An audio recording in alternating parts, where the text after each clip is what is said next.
গুম, বিচার বহির্ভূত হত্যাকাণ্ড ও আয়নাঘরের কারিগরদের কঠোর শাস্তি চায় ভুক্তভোগীদের সংগঠন মায়ের ডাক। হাইকোর্ট প্রাঙ্গণে মানববন্ধনে তারা ৬ দফা দাবি তুলে ধরে ট্রাইব্যুনালে চিফ প্রসিকিউটর বরাবর স্মারকলিপি দেয়। মায়ের ডাকের মানববন্ধনে সংহতি জানিয়ে নাগরিক ঐক্যের সভাপতি মাহমুদুর রহমান মান্না বলেন, দ্রুতই এর বিচার করা উচিত।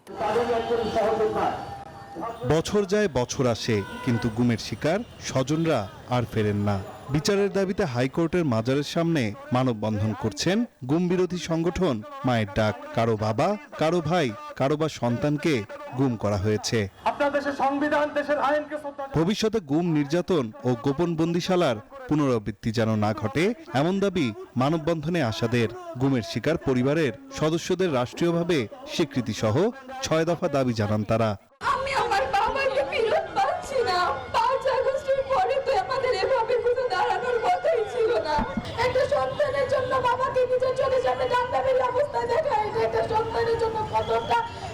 বান্ডেল থাকলে প্রতি সেনমানিতে টাকা বাঁচবে।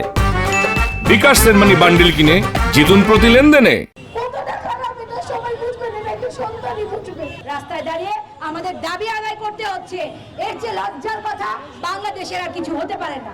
যে সমস্ত অফিসারগণ আমাদের গুম খুনের সাথে অভিযুক্ত, তাদেরকে দ্রুত অপসারণ করতে হবে, তাদেরকে দ্রুত চাকরি থেকে অব্যাহতি দিতে হবে। মায়ের ডাকের মানববন্ধনে সংহতি জানায় নাগরিক ঐক্য। এ সময় দলটির সভাপতি মাহমুদুর রহমান মান্না বলেন, 53 বছরের বাংলাদেশে এই প্রথম সকলের ঐক্যমতের একটি সরকার রয়েছে। তাই যত দ্রুত সম্ভব গুমের মতো জঘন্য অপরাধের বিচার করা উচিত। যদি এই সমস্ত অন্যায়, অত্যাচার, নির্যাতনের বিহিত না হয়, তাহলে দেশে ন্যায্যতা প্রতিষ্ঠা হবে না, একটা সুন্দর দেশ হবে না। যে নতুন বাংলাদেশ গড়তে চাইছি, সেই বাংলাদেশ গড়ে উঠবে না। মানববন্ধন শেষে আন্তর্জাতিক অপরাধ ট্রাইব্যুনালের চিফ প্রসিকিউটর বরাবর স্মারকলিপি দেয় মায়ের ডাক। নাইম আল চিকো, নিউজ 24, ঢাকা।